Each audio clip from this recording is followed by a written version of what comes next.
Hey, this is Tate Chamberlain with I Am Interchange. We're here with a mini episode and Rob Irizarry. I've been trying to track you down for so long. What have you been up to? Sorry, Tate. Took a while for me to get here, but I'm so glad to be here. So I am working, my core gig is at Oracle in two fronts. I do work with our top 10, 20 customers, helping them architect the future of their customer experience.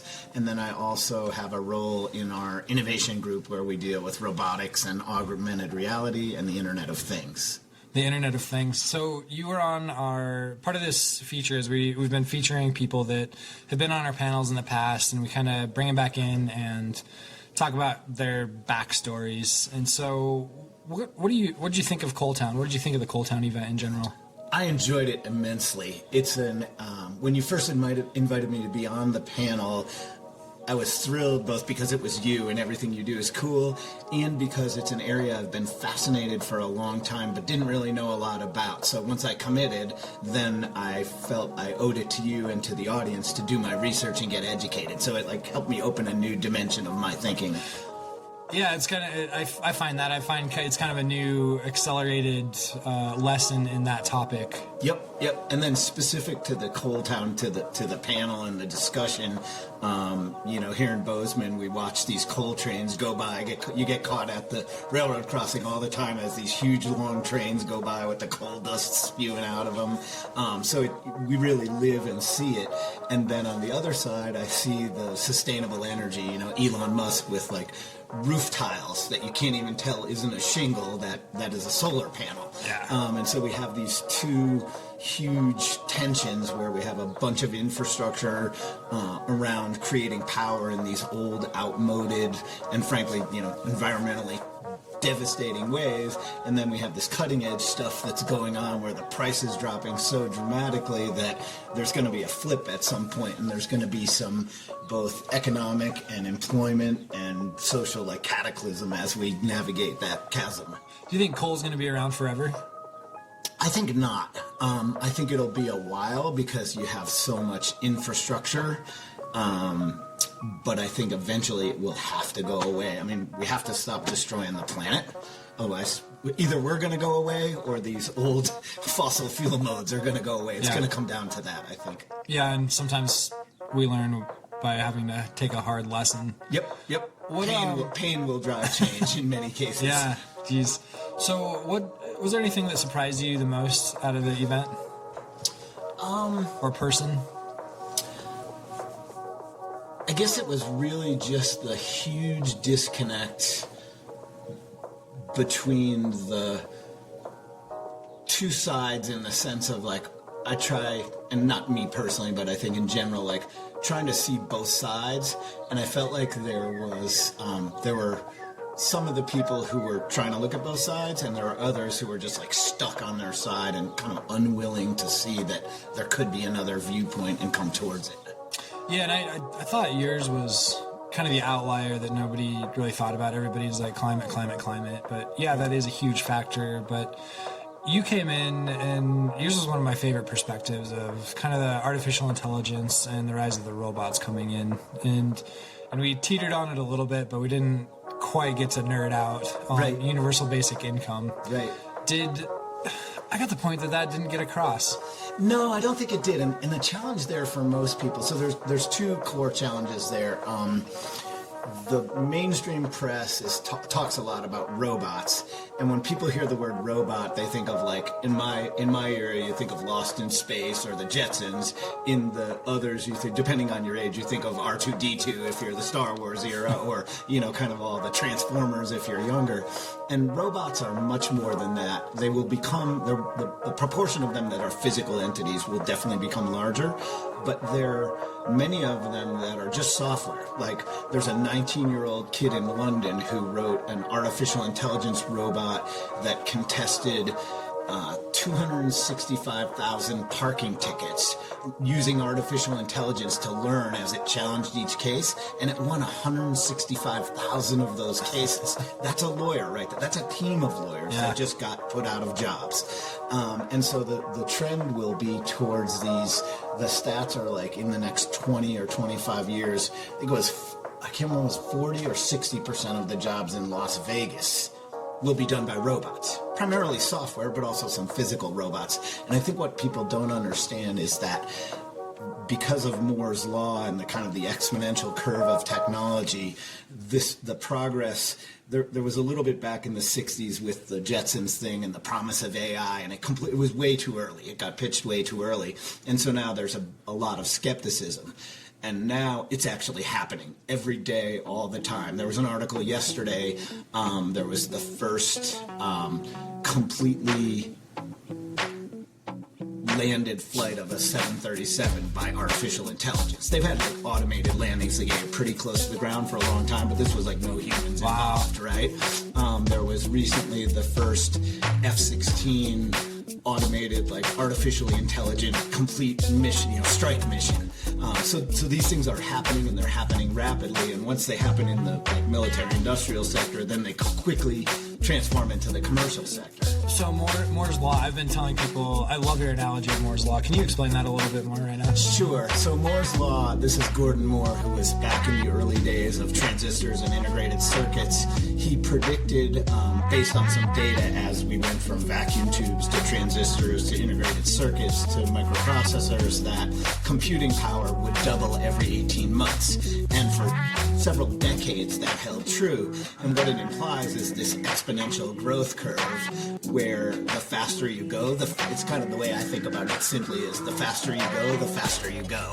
And so the more time goes by, you just continuously accelerate on this exponential curve, and we are now there. The advances, if you follow what's going on in the tech sector, the advances are coming at such a fast pace that even the tech people are having a hard time keeping up with it. And then when you move into the artificial intelligence and machine learning, the machine learning is particularly interesting. I read a good article the other day where machine learning, it looks at a mass of data and it makes decisions. And in the early days of machine learning, the algorithms were simple and people could understand based on the data set how it came to the answer it did. That's not true anymore. They're getting so sophisticated that we can't actually backtrack to understand the outcome from the data. And it has some very interesting implications for what might happen in the future. I think I saw this post from you. It was about this robot that could make 1 or 2 dozen types of salad. Yes, yeah, and they're amazing. So we were talking about SoftBank Ventures a little earlier, and the variety of investments they made, and they just made one this week in a company. It's called, I want to say it's called Plenty.ag. That is the vertical farming. Oh yeah, scenario, right? And so, another problem we have from a planetary perspective is the cost. I'll call it the cost of agriculture on our environment. And so, there's a lot of energy, money, and thought going into how do we reduce that damage we're doing to the planet. And those highly efficient vertical farming is one of them. We've got a water topic coming up on August 29th, and it's Is Water a Human Right? And I've been learning a lot about it. Do you know what percent out of 100 of our water goes to agriculture? It's huge. I don't know the exact number, but it's huge. 90. Is it 90? Yeah. And unless you've, when I first moved to Montana, I drove from Connecticut where I lived, and unless you've driven across the heartland of America, it's hard to understand how much agriculture actually is going on. When you get like kind of west of Chicago, yeah, like to here, it's cows and corn in areas that shouldn't be green. Right. Yeah, that's scary. Yeah. So, and it's not very efficiently distributed, and you can see it here, like right down the street from Blunderbuss. There's a pivot line just down to the north. Have you ever watched that? Yeah. Like half the water feels like it's evaporating it before it hits the ground, and the other half is kind of not really very efficiently distributed. Yeah, there's. You ever eat Cadillac Desert? I did. We're getting off a little bit, but no, it's good. I'm from the Western Slope where they quote that it goes through all the canals and then the water evaporates maybe a foot a year and it leaves the salt. Yep. And it rotates so many times that by the time it gets to Mexico, it's unfarmable water because there's so much salt in it. Right, because it's just runoff. Yeah. Well, and I mean, even you look out there, and I was just out in LA, as you know, and we drove north, just a little north of LA, and you see the lettuce farm. There's a lot of lettuce. That's kind of breadbasket for growing, and just you watch both from a perspective of supporting the humans and supporting the agriculture, how much water is getting dragged into California from outside, right? It's incredible, and that's in Cadillac Desert. It's basically the premise, right? Yeah, and what was the farming, the new farming technology that you showed me? With the FarmBot.io. The FarmBot, with the it's it's small scale now, like garden size, but it's basically like a gantry crane that starts out, it'll plant the seed, and then because it knows exactly where the seed is in the field, if you will, it knows exactly, it can weed around it automatically, and it knows exactly where to put there's no reason to put water anywhere than right on the plant, right? And so it can very efficiently use the water, unlike the pivot line thing where it's like a spray and pray, right?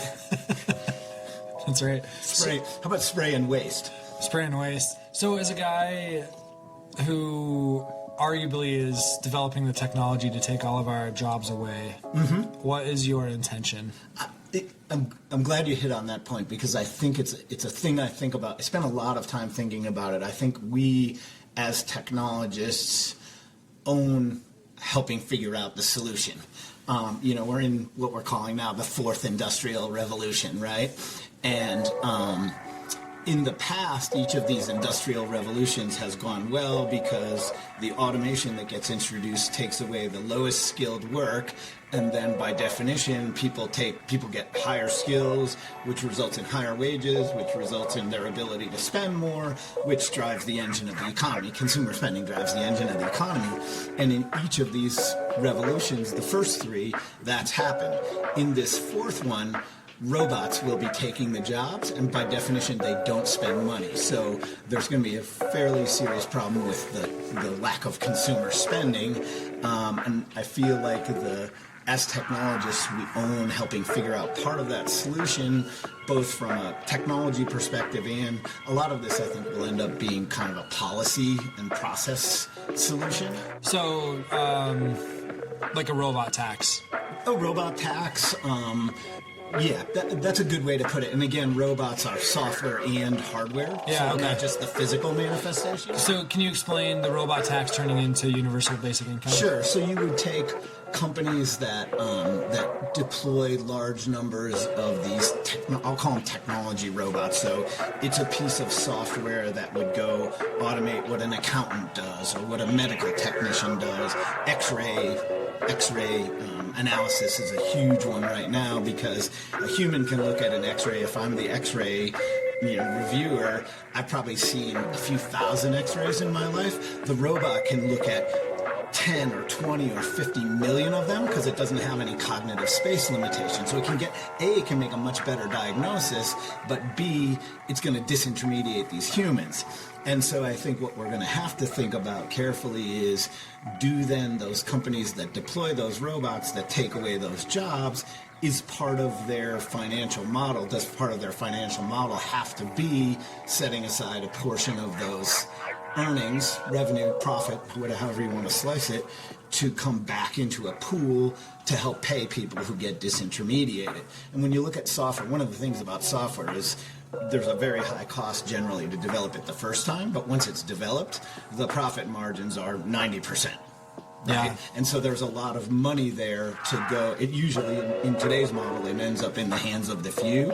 Do we have to consider, how do we redistribute that differently in the future in order to avoid, anarchy and social unrest and, widespread, the effects of essentially widespread unemployment? But that's socialism, isn't it? It is, yes. Yes, unfortunately. And as we've seen before, that hasn't worked well in the past. So this go around, are we going to have a choice? I'm not sure we are. Well, it's hard to tell yet. I want to be a little cautious, because this AI scenario has been touted for a long time, and so far it hasn't come to fruition. My gut feel is that this time it probably will. And so if it does, when it does, we probably won't have a choice. And the magic is going to be in figuring out, in the attempts earlier at making a system like this work, what was it that made it break that we can fix, that can solve the problem. You know, in one scenario, I'll use an example. So I started, as you know, Code Montana to help kids learn software development because that's a big future career. So I take the example of Carrie, the teacher at Bozeman High, who was my, helper, mentor, drove the program. Her teacher salary is ridiculously low compared to the value she provides to society in terms of like mentoring my own kid, and many others. And so I think about, what if her salary was commensurate because of this new model? What if her salary was commensurate with the value she's producing, and thus it unleashed a 10x improvement in what she was, able to do, motivated to do. She does it anyway, so she might not be the best example, but there are plenty of people for whom they have a dream or an idea or a way to contribute to society that they can't do right now, because you can't do that when you're working for $9 as a barista at Starbucks. Like, you're barely surviving. You're, So, the socialism thing is dangerous, for sure. But at the same time, could we unleash the power of humanity by providing everyone with a basic living wage, and then allowing them, and this is a thesis I have, hopefully I'll live long enough to see if it works out, is that if everyone followed their passion and things just distributed well, there'd be people that wanted to care for the elderly because they love doing that, or they wanted to be a medical technician, or they wanted to create great art that would inspire other people. And maybe that just all distributes evenly and all the work gets done, and society's better off as a result. You don't think we would just get lazy? So this will sound harsh and difficult probably for you and I to understand, because we're not wired like that. My kind of thinking way is there are some percentage of people who are just not motivated. So we'll get kind of what we have. We have a segment of society that's like that right now, frankly speaking. Unfortunately, we support and enable it. And I think those people, it wouldn't, for a person who's not motivated, people aren't motivated by, there's science behind it, like above 75 grand in yearly salary, you don't become significantly happier. There are people who are just not motivated, and no amount of money, I believe, would change that. And so those people are just, okay. It's kind of a bell curve thing. Yeah, as harsh as that sounds. And so, they're humans, and we're all humans, so we need to find a way to support those people. I think conversely, there are a lot of people that are in the middle of the bell curve because they are in an occupation that is not optimizing the potential value they could contribute to society. If we could move those people to the right edge of the bell curve, I think it would more than balance the scale. Okay, yeah, that's fair. Do you think the future is tribal or global?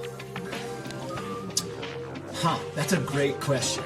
My personal feeling is it's going to be kind of a blended model, right? If you go back to, I'll use the Mediterranean bazaar, or the Middle Ages barter economy, right? Which is basically the sharing economy that we're coming into. Is not dissimilar to the barter economy we had in the Middle Ages, right? I've got X and you've got Y, and let's just exchange goods and services. We don't actually even necessarily need money. We just need to help each other out. So I think on a micro scale, I think the tribal piece will become more and more important. I think it'll become more apparent in areas like we are than in the city.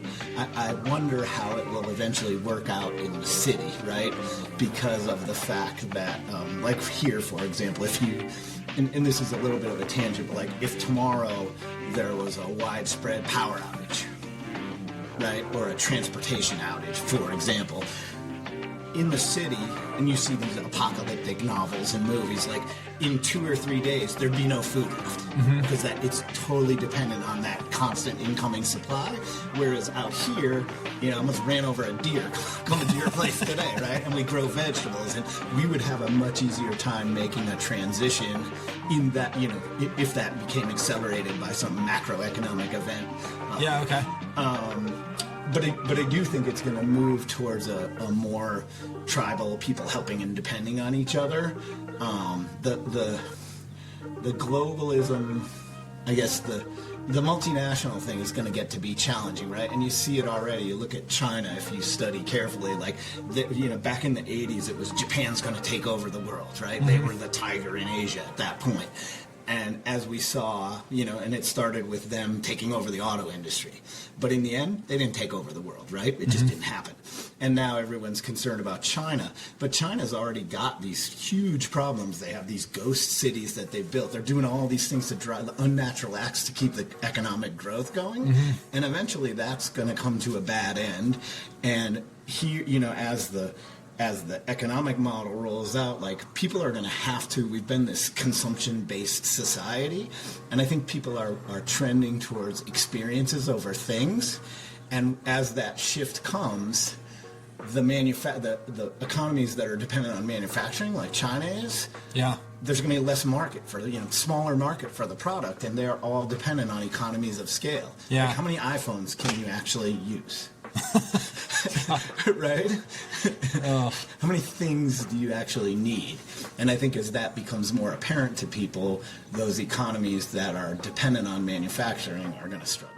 I'm with you on the blend. At Blunderbuss, we have this, it's called the Blunderbuss deal. We encourage people to barter creatively whenever there's a project or business transaction. You can do cash or whatever, but we encourage kind of the Burning Man barter. Right. Just to explore the value of things, just different ways to monetize the world, I guess. Right. So. And I think as we move, if this thesis plays out to experiences over things, the robots will take all the jobs that aren't creative in the next wave, and the creatives will be the ones doing the things that are experiential. Think about, we were just looking across your living room here at the Korg synthesizer. Think about, like, what's happened with music. Right? You saw, like, back in my day, like, the Led Zeppelin album took 8 months and a recording studio that cost $10 million to produce. And then you look at, like, the Gorillaz, the 2 albums ago, the Gorillaz album, they produced the entire thing on an iPad in 6 weeks, right? It's this huge transformation, and it unleashes so many more people because that bit cost barrier to entry is so much lower, so many more people can go out and do that. Do you think it's a social kind of renaissance? I do, actually. It's interesting to see, and Bozeman's a pretty interesting example. We had a team dinner at the Emerson the other night, and if you wander around just on that first floor at all the art galleries, and you look around, there's music going on here, there's all kinds of creative, it's a mecca for creative people, both geographically and chronologically. People are being unleashed because the tools to do that, and so it's partly the tools to do the work are being democratized, but also the ability to communicate that you're out there and you have this thing. I mean, in my day, we did, when our social network was like the phone book and the rotary dial telephone, and if we lived in the same town and I knew your name, I could look it up and call you. Now I can create this work of art and put it out there on the web in front of millions or billions of people, and all I need is an audience of, it's the 1,000 true fans thing, right? And then I can go make a life. I can go build my own career around that. How has technology evolved this renaissance? Or made it happen? Has it? Did technology do it? I think it's a double-edged sword. I think the platforms that have come, the sharing platforms, whether it's Facebook or Snapchat or Twitter or or even LinkedIn for people, Instagram, it's LinkedIn for the technologists, because that's how we find each other and connect and do our things. It's the social, like, visual platforms, I'll call them, that help people get their art out into the world. I think the downside of that, and you see this, I see it with my own kids, and you see it with people in general, is it's this addictive, by design, technology that just sucks you in. People spend hours and hours on Facebook. I pop on Facebook during the day. If I do, I'm like, there's 4 of my colleagues that are theoretically supposed to be working, and they're actually and they are working, but they're just working on their social media stream, right? And so I think the downside of it is it's distracting us away from our creative abilities in some cases. we've recorded it. Is there anything else you want to add to this?